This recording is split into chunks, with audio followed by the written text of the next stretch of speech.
Welcome to boot camp. I'll be your instructor, Private Dong. Today we're going to be looking at what makes the pros so goddamn good at PlayerUnknown's Battlegrounds while also breaking down basic movement, gun control, and item interaction. This is more of an advanced beginner's guide, so if you'd like to learn the very basics, there's loads of informative videos out there on YouTube to help you get started, but this will hopefully cover just that slight bit more. You can't really talk about PUBG pros without mentioning C9's Shroud, easily the top player for being consistent at maintaining a high kill death ratio and chowing down on chicken dinners. So what makes Shroud so godlike, and how can we also become better at the game? Simple. Welcome to boot camp.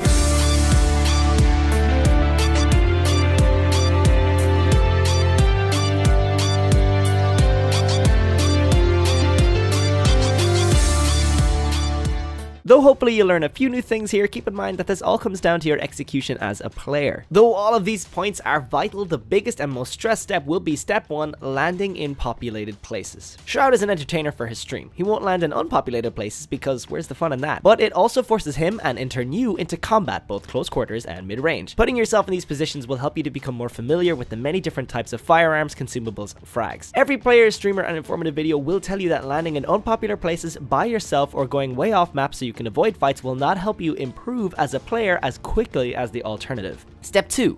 Listening. If you've ever watched Shroud's video or stream, you'll witness countless times where he'll just know someone is either above, beside, or below him in a house or hallway. This is because he hears the telltale sounds of footsteps and makes his decisions from there. Though he might know exactly where they are, he knows they're there, and knowing is half the battle. Step 3. Movement. When Shroud enters a shootout with somebody, depending on his position, he'll almost always lean, or if the fight was started on him, crouch and lean. YouTuber Pedora charted the recoil pattern side by side with comparisons in standing, crouching, and prone. Crouching versus standing and firing reduces vertical recoil by about 30%, while prone is around 45%. You'd almost never want to prone, however, as your turning axis speed becomes hilariously slow, and unless it's one of the last circles, people's view draw distance mightn't have rendered that tall grass or bush you're lying in, so your head is just waiting to lose its helmet. By suddenly crouching, your original frame now lies in a different plane of view, making the would-be shooter have to adjust aim, while also increasing your recoil control, and because of the lean, your head, being the most valuable target, isn't on the same straight line as your character model. This takes serious practice to get used to, and most players love to jump when things get suddenly crazy, but great players will simply watch your trajectory and line up an easy shot as you can't alter your direction mid-air. Step 4. Parkour.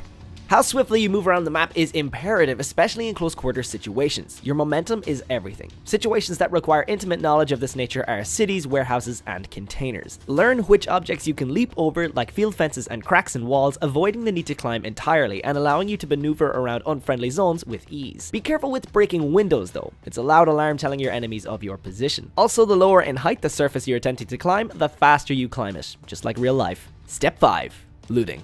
Tab and drag, folks. Tab and drag. By tabbing while standing adjacent to or over the loot, simply left-click the items and drag them over into your inventory. This is faster than right-clicking the items and 10 times faster than not tabbing, looking down, and pressing F or your rebounded hotkey. If it's just a lone item or a gun and ammo, you could arguably just spam your interact button while looking at them, so the menu doesn't block your vision. But if it's a cluster of different items or multiples, it's best advised to tab and drag. Also keep an eye on your inventory. If you had a shotgun and shells at the start but traded out the shotgun, don't forget to ditch the ammo too. This is even Shroud's own words on how to loot properly. The way to loot in this game is to just fucking throw it all into your inventory and you're good to go. You don't wait. You just fucking swipe. You don't ever wait.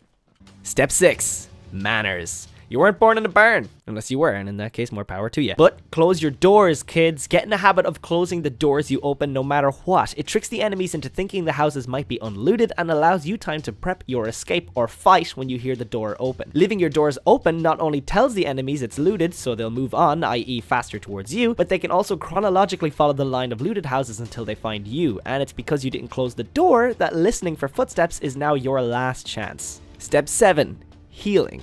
When you watch Shroud or any veteran Battlegrounds player, you'll see them move slightly side to side or spam the crouch stand command over and over again. You can move in a very short window while taking your bullet healing meds or unhealthy beverages. Learn to do this every game, as a still target is easy to hit, but even just moving up and down throws off potential headshots. Step 8.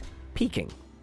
Rarely stand still while scoping and scouting. If you can't see enemies and you're on a mountain or rooftop, scope and look around to scout, but be moving constantly. The concept is the same as taking meds. Not moving, easy headshot. Moving, more difficult to hit, period. When you see an enemy and line the shot, this is where your experience and reflexes comes in. You'll probably want to stand still to take the shot, but again, this comes down to your experience as a player. You cannot teach this, so expose yourself to these situations by getting in mid and long range battles as much as you can. In super close quarters combat, if you have a pistol or shotgun, it might be easier to hold the right click instead of committing to aiming down sights. The shotgun spread is large enough to compensate hip firing, while the pistol is reliable with the hold right and click, giving you more capability to turn and adjust. When being shot at from great distances in the open, Shroud rarely turns and runs away or books it for distant cover. Instead, he'll run around in circles trying to find the muzzle flash of the weapon or pinpoint the origin of sound. Again, he has the confidence and experience to then snapshot the poor soul firing at him, but you'd be surprised how often this works if cover isn't an immediate commodity. Step 9. Dropping. Jumping from the spawn plane is a skill in itself. Aiming straight down will get you to ground faster as opposed to aiming straight up.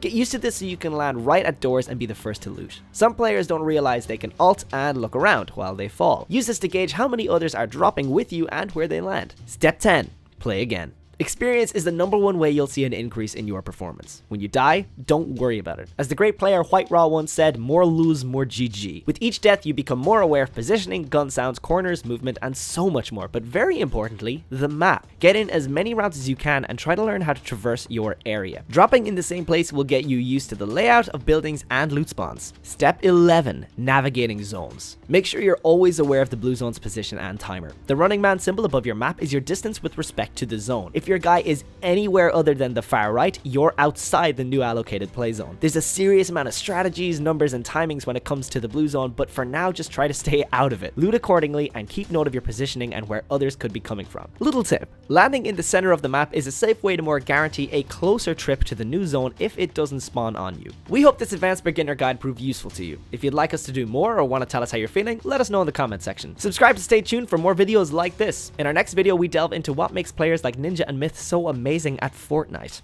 Take care and happy gaming.